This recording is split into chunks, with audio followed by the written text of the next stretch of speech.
Welcome to CoreLogic's housing market update for April 2023, brought to you on behalf of Credit Union SA. After a 6-month period where the downwards trend in housing values consistently lost steam, CoreLogic's National Home Value Index posted the first month-on-month rise since April 2022, up 0.6% in March. Dwelling values were higher across the 4 largest capital cities and most of the broad rest of state regions, led by a 1.4% gain in Sydney. Although interest rates are high and there's an expectation the economy will slow through the year, it's clear other factors are now placing upwards pressure on housing prices. The rise in home values can be put down to a combination of low advertised stock levels, extremely tight rental conditions, and additional demand flowing from overseas migration. Advertised supply has been below average since September last year, with capital city listing numbers ending March almost 20% below the previous 5-year average. Additionally, with rental markets extremely tight, it's likely we're seeing some spillover from renting into purchasing. Although with mortgage rates so high, not everyone who wants to buy will be able to qualify for a loan. Borrowing power too has been eroded, leaving many without enough funds to move from being a tenant to a home buyer. Similarly, with net overseas migration at record levels and rising, there is a chance more permanent or long-term migrants who can afford to will be skipping the rental phase and fast-tracking a home purchase simply because they can't find rental accommodation. The lift in housing values has been most evident across the upper quartile of Sydney's housing market. House values within the most expensive quarter of Sydney's market were up 2% in March. The same sector of the market recorded a 17.4% fall in values from their peak back in January of 2022 to a recent low point in January of 2023, the largest drop from the market peak of any capital city market segment. We may now be seeing some opportunistic buyers coming back into the market where prices have fallen the most. Regional housing markets have mostly shown firmer housing conditions as well, with the combined regionals index rising 0.2% over the month. The best performing regional markets are quite different to what we're seeing through the growth cycle recently. In today's market, it's mainly rural areas that are seeing the strongest increases in housing values rather than the commutable coastal and lifestyle markets that were booming through the upswing. However, we are seeing some subtle growth returning to regions within commuting distance of the major capitals, after many recorded a sharp drop in values. Again, this is possibly due to opportunistic buyers or grateful purchasers relishing a lack of competition. But housing values aren't rising everywhere. Hobart recorded the largest drop in home values across the capital cities, down 0.9% over the month. Housing values across the southernmost capital have fallen 12.9% since peaking back in May last year, overtaking Sydney as the largest cumulative fall from the peak across the capital cities. However, the pace of decline has been easing across Hobart over the past 3 months. Canberra, Darwin and Adelaide also recorded a decline in values over the month, as did regional Victoria and regional Tasmania. Looking at the housing cycle since the onset of the pandemic, values across every capital city and broad rest of state region remain higher relative to where they were back in March of 2020. Melbourne dwelling values are the closest to pre-COVID levels, with only a 0.6% buffer. At the other extreme is Adelaide, where housing values are a stunning 41% above the levels recorded at the onset of COVID, and regional South Australia, where values remain at a record high, 49% above March 2020 levels.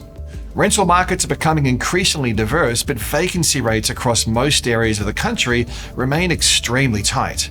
The general trend across the largest capitals is towards an acceleration in rental growth, especially across the unit sector, but slowing growth across the smaller capitals, particularly for houses.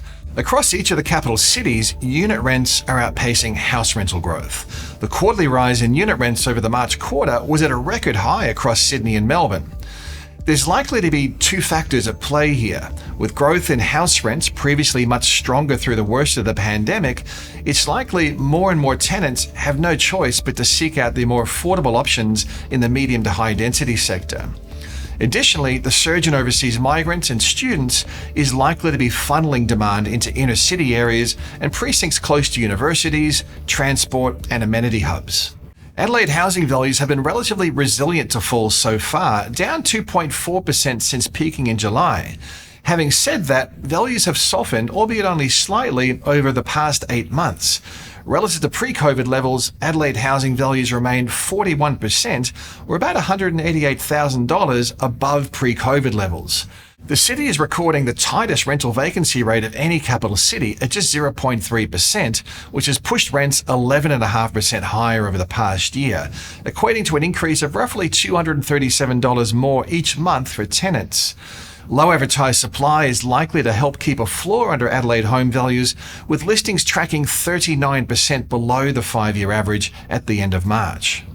Although the recent trend in housing markets is looking increasingly positive, we are still cautious about calling a trough in the cycle. Households in the housing sector will still need to contend with an array of headwinds over the coming months. For starters, the full impact of higher interest rates is yet to flow through to borrowers. While changes to the cash rate impact new lending rates almost immediately, there's typically a several-month lag between cash rate movements getting passed on to existing borrowers. Additionally, with around 30% of outstanding housing credit on a fixed interest rate, a substantially larger than normal portion of borrowers are yet to be exposed to the 350 basis points of rate hikes to date. Although it looks like we are close to the peak in the rate hiking cycle, interest rates are firmly in contractionary territory, and it's likely economic growth will slow through the middle of the year. If consumer sentiment remains low, we aren't likely to see a material or sustained improvement in housing market activity. Additionally, credit isn't as easy to attain as it was a few years ago. Lending metrics from APRA show a record low proportion of home lending is occurring to borrowers with small deposits or with high debt levels relative to their income. Additionally, borrowers are being assessed to repay their mortgage under a scenario where mortgage rates are 3 percentage points higher, making qualifying for a loan challenging. There's also the potential for higher advertised supply without a lift in demand. With the flow of new listings holding consistently below average levels since September last year, there's likely to be an accumulation of vendors waiting on the sidelines. If the number of listings showed a material lift in the absence of a pickup in purchasing activity, we could see some renewed downwards pressure on housing prices. There's no evidence that listing numbers are about to rise, but it's an important metric to follow. Of course, there's also a range of more positive factors that should help to at least partially offset these headwinds. Inflation is winding down and a peak in the cash rate is probably just around the corner. The monthly inflation indicator has lost a lot of momentum over the first 2 months of the year, dragging the annual headline reading lower from 8.4% in December to 6.8% in February, sending a clear signal that inflation is on its way down. There's still a long way to go before inflation drops into the target range of 2 to 3%. However, the lower than expected outcome is an encouraging sign that inflation is being tamed. Net overseas migration is at record highs and set to rise further, adding pressure to housing demand. Surging migration is a double-edged sword though. On one hand, we have high migration which will support economic activity and ease tight labour markets, but on the other hand, the current surge in migration is occurring against a chronic shortage of housing, especially rental housing.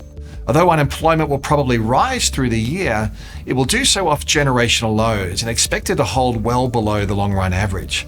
With most people gainfully employed, along with widespread positive equity in housing values, it's unlikely we'll see a material rise in mortgage defaults over the year ahead, as long as unemployment holds below average. The coming months should provide a greater level of clarity about whether we're actually moving through the bottom of what's been a sharp but short downturn. Of course, you can stay up to date with all the key data flows at the research pages of the CoreLogic website.